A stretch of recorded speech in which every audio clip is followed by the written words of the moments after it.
Тэгвэл үндэсний аудитын газрын дараагаар уул уурхай хүндлүүлдвэрлэлийн яамны төрийн нарийн бичгийн даргасан магна сүрэнг томилох сонсгол зохион байгуулагдлаа. Магна сүрэнгийн хувьд өмнө нь 3 яамны төрийн нарийн бичгийн дараагаар ажиллаж байсан эрх зүйч мэргэжилтэй хүн юм. Мөн тэрээр улсын хурлын дарагтаа нэг нутаг ойр ажилладаг учраас дэвшин томилогдож байна гэгч яриач гарсан. За томилгооны үеэр шинэ аудиторыг Ontre Gold-ийн асуудал болоод ашиггүй компаниудын асуудалд ямар байр суурьтай байна вэ гэдгийг гишүүд тодрууллаа. Монгол улсын ерөнхий аудитор гэдэгт төсвийн хөрөнгөд хяналт тавих үүрэгт хамгийн өндөр албан тушаалтай. Тэгвэл энэхүү албан тушаалд томилогдсон хүн мэрэгжлийн шударга ажиллаж чадаж байна уу гэдгээс шалтгаалж ард түмний татврын мөнгийг эрх баригчид зүй зохистой үр ашигтай засуулж байна уу гэдг нь хамаарна. За харамсалтай нь ерөнхий аудиторын албан тушаал мэрэгжлийн гэхээсээ илүүтэй нам засгийн арыг даадаг албан тушаал болж хувирсан гэж хэлэхэд хэлцдэхгүй. За Монгол Ардын нам 2024 оны сонгуулийн өмнө ерөнхий аудиторын үүрэг гүйцэгчээр заг жавыг томилсон байдаг. Тэгвэл өнөөдөр их хурлын дараа амар өслөнгийн зүгээс 3 яам дамжин төрийн нарийн бичгийн дарга гэсэн албан тушаалаар мэрэгшээд байгаа эрх зүйч мэргэжилтэй магна сүрэнг дэвшүүлж сонсгол зохион байгууллаа.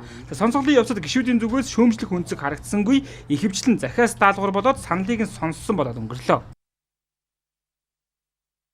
Одоо Онтрегийн асуудал эрэгдэж байна. Энэ дээр ч та хоёр ямар байр суурьтай байдаг вэ гэдгийг уул уурхай яамны төрийн нарийн бичгийн дарга байсан хүний хувьд нь бас танаас бас одоо бас ийм хариуцлагатай нийтийн архишийг хамгаалах ийм томоохон албан тушаал нэр дэвшиж байгаа учраас бас танаас энэ 3 дахь асуулт болгож асууя. Онтре гэдэг бас одоо компани дээр эзэмшиж байгаа лицензтэй холбоотой асуудлууд гэдэг олон асуудал дээр бол би бас өөр байр суурьтай байдаг.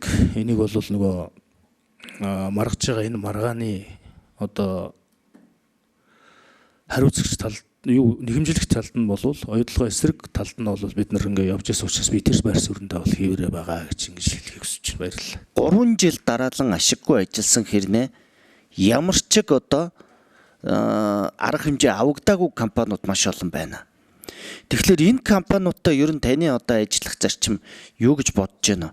Үр ашиг сайжруулах чиглэлээр одоо таны хэлсэн саналыг бол онцгойлон анхаарч дэмжиж одоо ажил хэрэг болгохын төлөө ажиллана гэж ингэж хариулах. За магна сүрэнгийн хувьд төрийн албанд 27 жил ажилласан гэгч ихэвчлэн улсын хурлын гишүүний зөвлөх туслах хийж яваад сүүлийн 10 жилд яамдуудад төрийн нарийн бичгийн дарга гэсэн албан тушаалыг хашиж ирсэн.